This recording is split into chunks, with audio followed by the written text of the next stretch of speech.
राजस्थान में चल रही सियासी उठापटक के बीच एक बार फिर राजस्थान सरकार ने केंद्र सरकार को प्रस्ताव भेजा है राजस्थान में विधानसभा परिषद के गठन का लेकर। लेकिन क्या ये गठन हो पाएगा, और गठन होता है तो क्या खासियत रहेगी राजस्थान विधानसभा में विधान परिषद के बनने के बाद। इस समय हमारे साथ मौजूद है घनश्याम तिवारी जी। घनश्याम तिवारी जी भाजपा के तो वरिष्ठ नेता है, लेकिन संसदीय कामकाज के अच्छे जानकार भी है। तिवारी साहब, क्या लगता है जिस प्रकार का प्रस्ताव भेजा गया है कैबिनेट में पास करके, इसके सियासी मायने क्या है? देखिए, प्रस्ताव भेजना एक अलग बात है और प्रस्ताव का क्रियान्वयन होना अलग बात है। अभी जिन परिस्थितियों में प्रस्ताव भेजा गया है उनसे तो यही दृष्टिगोचर होता है कि कुछ लोगों को विधान परिषद का बुलावा देकर सरकार ये काम करना चाहती है, क्योंकि आज का भेजा हुआ प्रस्ताव यदि भारत सरकार स्वीकार भी करती है तो प्रक्रिया इतनी लंबी है कि 2.5-3 साल के पहले उसका गठन नहीं हो सकता। इसलिए केवल बुलावा देने के अलावा इस प्रस्ताव में कुछ नहीं है। बुलावा देकर जो छोटी मोटी टूट फूट है उसको रोक सके, लोगों को अपनी ओर आकर्षित कर सके, ऐसा कुछ?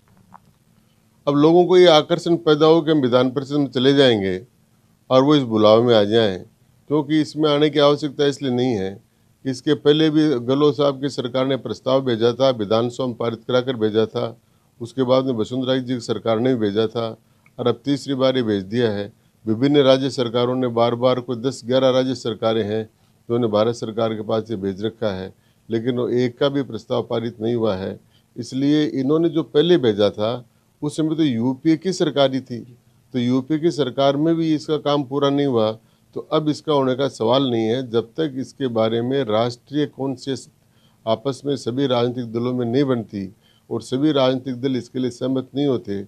वो केंद्रीय मंत्रिमंडल द्वारा प्रस्ताव पास करके लोकसभा और राज्यसभा में पारित नहीं होता और राष्ट्रपति के हस्ताक्षरों के बाद में चुनाव आयोग के बाद में डिलिमिटेशन के लिए नहीं जाता और चुनाव आयोग ये डिलिमिटेशन नहीं करता, तब तक विधान परिषद गठन होने का कोई रास्ता नहीं है। तिवारी साहब, ये तो हुआ सियासी बात कि इसमें काफ़ी मुश्किलें आ सकती है। प्रस्ताव भेजा है सियासी तौर पर, इसको देखा भी जा रहा है।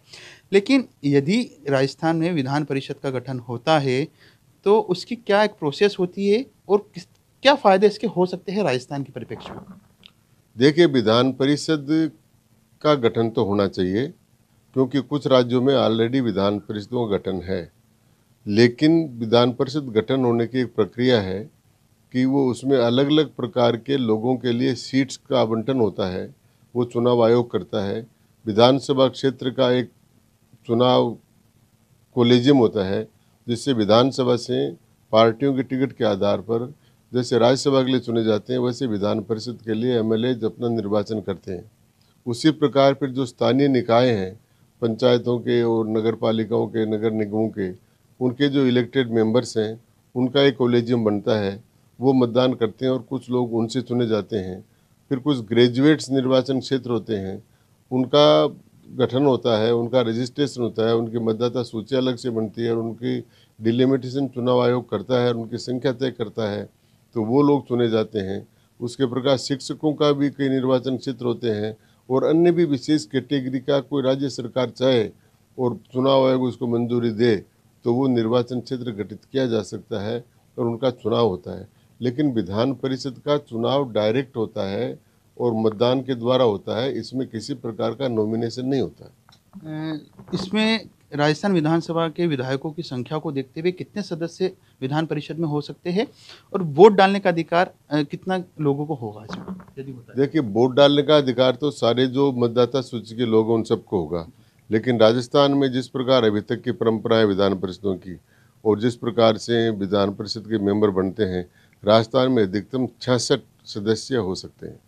200 विधानसभा सीटें हैं इसलिए 200 विधानसभा सीटें और क्षेत्रफल और जनगणना के आधार पर जो फार्मूला अन्य राज्यों में विधान परिषदों का है उसके आधार पर अगर हम चिंतन करें तो 66 मेंबर्स हो सकते हैं। तिवारी साहब, अंतिम प्रश्न है, किस प्रकार के लोगों को प्रतिनिधित्व इसमें मिल सकता है यदि बनती है तो?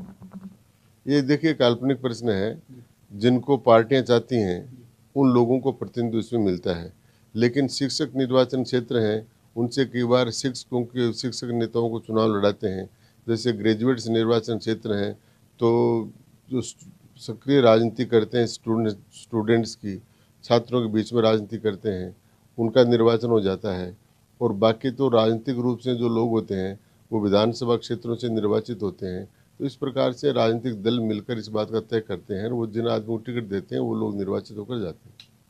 तो ये है घनश्याम तिवारी जी संसदीय मामलों के जानकार है, लेकिन जिस प्रकार से विधान परिषद के गठन को लेकर शफूका छोड़ा गया, उसके क्या सियासी मायने हैं और इसका क्या फायदा और क्या हानि हो सकती है, इसको लेकर उन्होंने बात की। कैमरा पर्सन विजेंद्र के साथ पीयूष शर्मा, ईटीवी भारत, जयपुर।